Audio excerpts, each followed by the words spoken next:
वायुमंडल के अध्ययन को क्या कहते हैं? Option A geomorphology, option B oceanography, option C climatology, option D ecology. Correct answer. Explanation. वायुमंडल का अध्ययन और इसके विभिन्न तत्वों जैसे तापमान, वायुदाब, वर्षा और मौसम पैटर्न का विश्लेषण क्लाइमेटोलॉजी के अंतर्गत आता है। यह विज्ञान मौसम और जलवायु की भविष्यवाणी करने में सहायक होता है। वायुमंडल के निचली सतह के अध्ययन को कहा जाता है option A geomorphology, option B oceanography, option C climatology, option D meteorology. Correct answer. Explanation. Meteorology वायुमंडल की निचली सतह के मौसमीय घटकों और उनके प्रभावों का अध्ययन है। इसमें बादल निर्माण, वर्षा, तापमान और वायुदाब जैसी घटनाओं का विश्लेषण किया जाता है।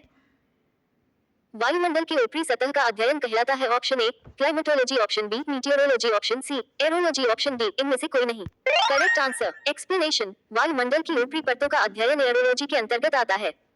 इसमें उच्च ऊंचाई पर वायुमंडलीय प्रक्रियाएं, अंतरिक्ष, मौसम और सूर्य की गतिविधियों का प्रभाव शामिल है। वायु एक ऑप्शन ए यौगिक है, ऑप्शन बी तत्व है, ऑप्शन सी मिश्रण है, ऑप्शन डी विद्युत घट्य है। Correct answer.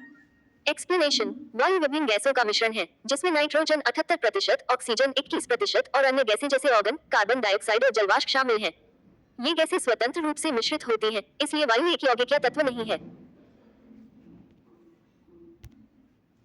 वायुमंडल में पाया जाता है ऑप्शन ए गैसों का मिश्रण, ऑप्शन बी जलवाष्प, ऑप्शन सी धूल, कार्बन, नमक, परागकण आदि ठोस कण, ऑप्शन डी ये सभी। Correct answer. एक्सप्लेनेशन। वायुमंडल में गैसों का मिश्रण, जलवाष्प और धूल, नमक, परागकण जैसे ठोस कण होते हैं।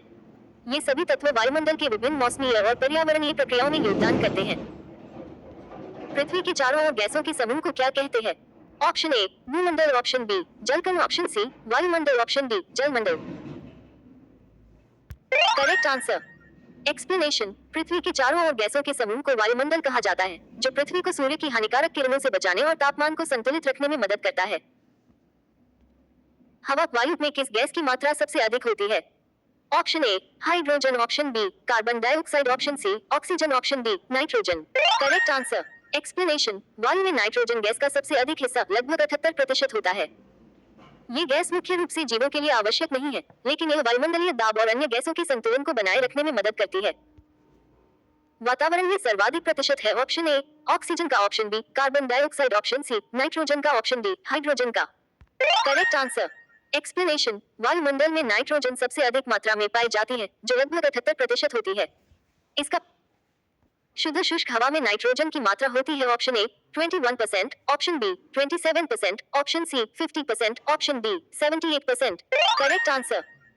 एक्सप्लेनेशन। शुद्ध शुष्क हवा में नाइट्रोजन का 78% हिस्सा होता है, जबकि ऑक्सीजन 21% और शेष गैसें जैसे ऑर्गन, कार्बन डाइऑक्साइड 1% होती हैं। शुद्ध शुष्क में ऑक्सीजन की मात्रा लगभग होती है option A 78%, option B 21%, option C 8%, option D 1%। Correct answer. Explanation. शुद्ध शुष्क हवा में ऑक्सीजन का लगभग 21% हिस्सा होता है, जो जीवों के लिए श्वसन और ऊर्जा उत्पादन के लिए आवश्यक होती है।